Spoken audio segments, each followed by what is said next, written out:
ऐसी बातें होती हैं जो अपने साथ घटित होती हैं पर वो वर्णन नहीं की जा सकती। वो कोई अहंकार का पोषण करने के लिए नहीं है, वो कृपा का अनुभव करने के लिए है।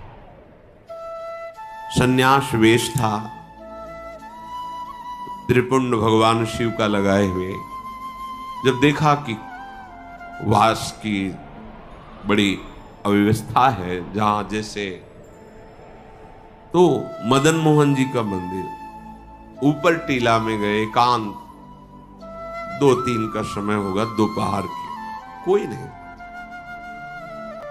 बहुत रोना, पहली बार ऐसा आया कि ऐसा लग रहा था कि हृदय फट जाए।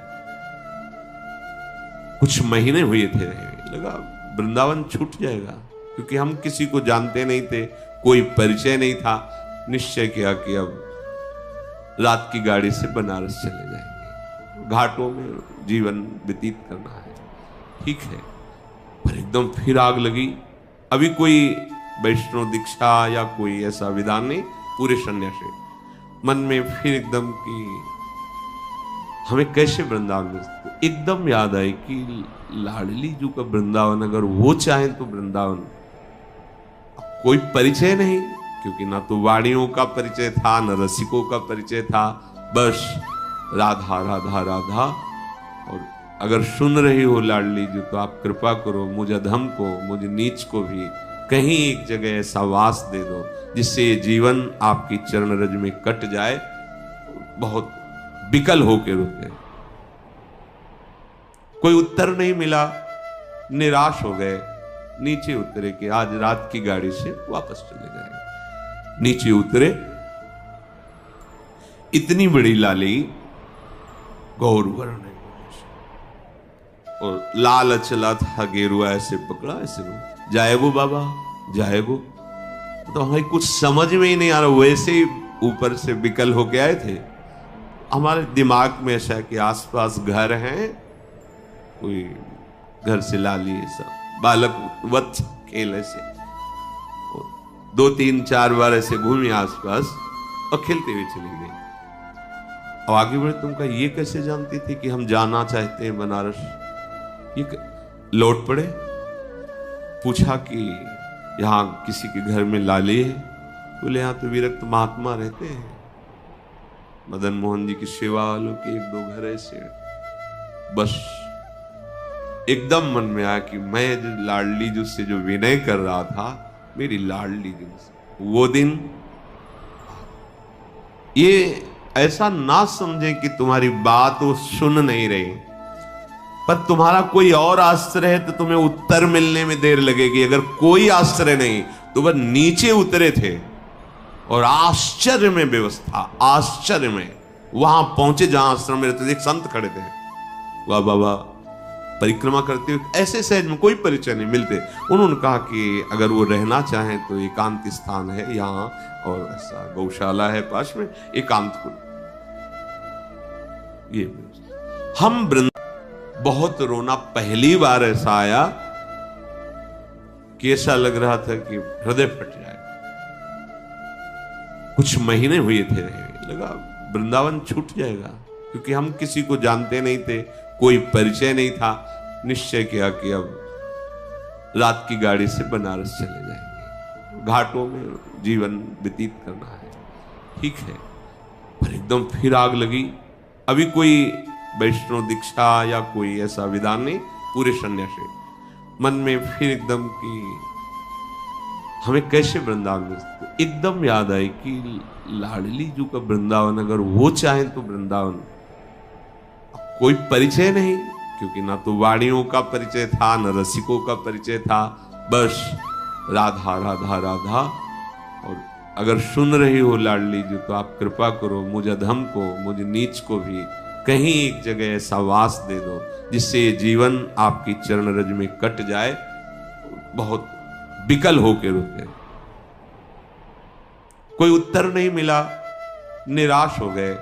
नीचे उतरे कि आज रात की गाड़ी से वापस चले जाएंगे। नीचे उतरे, इतनी बड़ी लाली गौर वर्ण और लाल चला था गेरुआ ऐसे पकड़ा ऐसे जाएगो बाबा जाएगो। तो हमें कुछ समझ में ही नहीं आ रहा, वैसे ही ऊपर से विकल होके आए थे। हमारे दिमाग में ऐसा है कि आसपास घर हैं, कोई घर से ला लिए सब बालक वत्स खेल ऐसे 2-3-4 बार ऐसे घूमी आसपास और खेलते हुए चली गई। अब आगे बढ़े, तुमका ये कैसे जानती थी कि हम जाना चाहते हैं बनारस? ये लौट पड़े, पूछा कि यहाँ किसी के घर में लाली है? बोले यहाँ तो विरक्त महात्मा रहते हैं, मदन मोहन जी की सेवा वालों के 1-2 घर ऐसे। बस एकदम मन में आया कि मैं जो लाडली जी से जो विनय कर रहा था, मेरी लाडली जी से वो दिन, ये ऐसा ना समझे कि तुम्हारी बात वो सुन नहीं रही, पर तुम्हारा कोई और आश्रय है तो तुम्हें उत्तर मिलने में देर लगेगी। अगर कोई आश्रय नहीं तो वह नीचे उतरे थे और आश्चर्य में व्यवस्था, आश्चर्य में वहां पहुंचे जहां आश्रम में रहते थे। एक संत खड़े थे, वाह बाबा परिक्रमा करते हुए ऐसे सहज में कोई परिचय नहीं मिलते। उन्होंने कहा कि अगर वो रहना चाहें तो एकांत स्थान है यहाँ, और ऐसा गौशाला है पास में, एकांत को ये हम बहुत रोना। पहली बार ऐसा आया कि ऐसा लग रहा था कि हृदय फट जाए। कुछ महीने हुए थे, लगा वृंदावन छूट जाएगा, क्योंकि हम किसी को जानते नहीं थे, कोई परिचय नहीं था। निश्चय किया कि अब रात की गाड़ी से बनारस चले जाएंगे, घाटों में जीवन व्यतीत करना है। ठीक है, पर एकदम फिर आग लगी। अभी कोई वैष्णव दीक्षा या कोई ऐसा विधान नहीं, पूरे सन्यासी।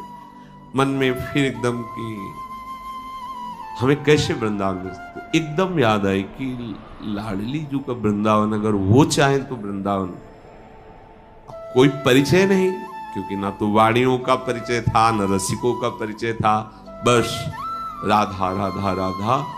और अगर सुन रही हो लाडली जी तो आप कृपा करो, मुझे अधम को, मुझे नीच को भी कहीं एक जगह ऐसा वास दे दो जिससे ये जीवन आपकी चरण रज में कट जाए। बहुत विकल होके रुके, कोई उत्तर नहीं मिला, निराश हो गए। नीचे उतरे कि आज रात की गाड़ी से वापस चले जाएंगे। नीचे उतरे, इतनी बड़ी लाली गौर वर्ण और लाल चला था गेरुआ ऐसे पकड़ा ऐसे जाएगो बाबा जाएगो। तो हमें कुछ समझ में ही नहीं आ रहा, वैसे ही ऊपर से विकल होके आए थे। हमारे दिमाग में ऐसा है कि आसपास घर हैं, कोई घर से ला लिए सब बालक वत्स खेल ऐसे 2-3-4 बार ऐसे घूमी आसपास और खेलते हुए चली गई। अब आगे बढ़े, तुमका ये कैसे जानती थी कि हम जाना चाहते हैं बनारस? ये लौट पड़े, पूछा कि यहाँ किसी के घर में लाली है? बोले यहाँ तो विरक्त महात्मा रहते हैं, मदन मोहन जी की सेवा वालों के 1-2 घर ऐसे। बस एकदम मन में आया कि मैं जो लाडली जी से जो विनय कर रहा था, मेरी लाडली जी से वो दिन, ये ऐसा ना समझे कि तुम्हारी बात वो सुन नहीं रही, पर तुम्हारा कोई और आश्रय है तो तुम्हें उत्तर मिलने में देर लगेगी। अगर कोई आश्रय नहीं तो वह नीचे उतरे थे और आश्चर्य में व्यवस्था, आश्चर्य में वहां पहुंचे जहां आश्रम में रहते थे। एक संत खड़े थे, वाह बाबा परिक्रमा करते हुए ऐसे सहज में कोई परिचय नहीं मिलते। उन्होंने कहा कि अगर वो रहना चाहें तो एकांत स्थान है यहाँ, और ऐसा गौशाला है पास में, एकांत को ये हम बहुत रोना। पहली बार ऐसा आया कि ऐसा लग रहा था कि हृदय फट जाए। कुछ महीने हुए थे, लगा वृंदावन छूट जाएगा, क्योंकि हम किसी को जानते नहीं थे, कोई परिचय नहीं था। निश्चय किया कि अब रात की गाड़ी से बनारस चले जाएंगे, घाटों में जीवन व्यतीत करना है। ठीक है, पर एकदम फिर आग लगी। अभी कोई वैष्णव दीक्षा या कोई ऐसा विधान नहीं, पूरे सन्यासी।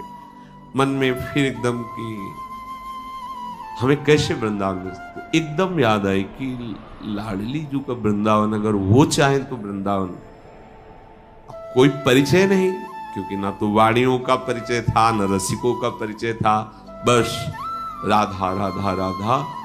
और अगर सुन रही हो लाडली जी तो आप कृपा करो, मुझ अधम को, मुझ नीच को भी कहीं एक जगह ऐसा वास दे दो जिससे ये जीवन आपकी चरण रज में कट जाए, बहुत विकल होकर रुके। कोई उत्तर नहीं मिला, निराश हो गए, नीचे उतरे कि आज रात की गाड़ी से वापस चले जाएंगे। नीचे उतरे, इतनी बड़ी लाली गौर वर्ण और लाल अचला था, गेरुआ ऐसे पकड़ा, ऐसे जाएगो बाबा जाएगो। तो हमें कुछ समझ में ही नहीं आ रहा, वैसे ही ऊपर से विकल होके आए थे। हमारे दिमाग में ऐसा कि आसपास घर हैं, कोई घर से लाली ऐसा बालक वत खेल ऐसे 2-3-4 बार ऐसे घूमी आसपास और खेलते हुए चली गई। अब आगे बढ़े, तुमका ये कैसे जानती थी कि हम जाना चाहते हैं बनारस? ये लौट पड़े, पूछा कि यहाँ किसी के घर में लाली है? बोले यहाँ तो विरक्त महात्मा रहते हैं, मदन मोहन जी की सेवा वालों के 1-2 घर ऐसे। बस एकदम मन में आया कि मैं जो लाडली जी से जो विनय कर रहा था, मेरी लाडली जी से वो दिन, ये ऐसा ना समझे कि तुम्हारी बात वो सुन नहीं रही, पर तुम्हारा कोई और आश्रय है तो तुम्हें उत्तर मिलने में देर लगेगी। अगर कोई आश्रय नहीं तो वह नीचे उतरे थे और आश्चर्य में व्यवस्था, आश्चर्य में वहां पहुंचे जहां आश्रम में रहते थे। एक संत खड़े थे, वाह बाबा परिक्रमा करते हुए, ऐसे सहज में कोई परिचय नहीं मिलते। उन्होंने कहा कि अगर वो रहना चाहें तो एकांत स्थान है यहाँ, और ऐसा गौशाला है पास में, एकांत को ये हम बहुत रोना। पहली बार ऐसा आया कि ऐसा लग रहा था कि हृदय फट जाए। कुछ महीने हुए थे, लगा वृंदावन छूट जाएगा, क्योंकि हम किसी को जानते नहीं थे, कोई परिचय नहीं था। निश्चय किया कि अब रात की गाड़ी से बनारस चले जाएंगे, घाटों में जीवन व्यतीत करना है, ठीक है। पर एकदम फिर आग लगी। अभी कोई वैष्णव दीक्षा या कोई ऐसा विधान नहीं, पूरे सन्यासी। मन में फिर एकदम कि हमें कैसे वृंदावन में एकदम याद आई कि लाडली जी का वृंदावन, अगर वो चाहें तो वृंदावन कोई परिचय नहीं, क्योंकि ना तो वाणियों का परिचय था, न रसिकों का परिचय था, बस राधा राधा राधा। और अगर सुन रही हो लाडली जी तो आप कृपा करो, मुझ अधम को, मुझ नीच को भी कहीं एक जगह ऐसा वास दे दो जिससे ये जीवन आपकी चरण रज में कट जाए, बहुत विकल होकर रुके। कोई उत्तर नहीं मिला, निराश हो गए, नीचे उतरे कि आज रात की गाड़ी से वापस चले जाएंगे। नीचे उतरे, इतनी बड़ी लाली गौर वर्ण और लाल अचला था, गेरुआ ऐसे पकड़ा, ऐसे जाएगो बाबा जाएगो। तो हमें कुछ समझ में ही नहीं आ रहा, वैसे ही ऊपर से विकल होके आए थे। हमारे दिमाग में ऐसा कि आसपास घर हैं, कोई घर से लाली ऐसा बालक वत खेल ऐसे 2-3-4 बार ऐसे घूमी आसपास और खेलते हुए चली गई। अब आगे बढ़े, तुमका ये कैसे जानती थी कि हम जाना चाहते हैं बनारस? ये लौट पड़े, पूछा कि यहाँ किसी के घर में लाली है? बोले यहाँ तो विरक्त महात्मा रहते हैं, मदन मोहन जी की सेवा वालों के 1-2 घर ऐसे। बस एकदम मन में आया कि मैं जो लाडली जी से जो विनय कर रहा था, मेरी लाडली जी से वो दिन, ये ऐसा ना समझे कि तुम्हारी बात वो सुन नहीं रही, पर तुम्हारा कोई और आश्रय है तो तुम्हें उत्तर मिलने में देर लगेगी। अगर कोई आश्रय नहीं तो वह नीचे उतरे थे और आश्चर्य में व्यवस्था, आश्चर्य में वहां पहुंचे जहां आश्रम में रहते थे। एक संत खड़े थे, वाह बाबा परिक्रमा करते हुए ऐसे सहज में कोई परिचय नहीं मिलते। उन्होंने कहा कि अगर वो रहना चाहें तो एकांत स्थान है यहाँ, और ऐसा गौशाला है पास में, एकांत को ये हम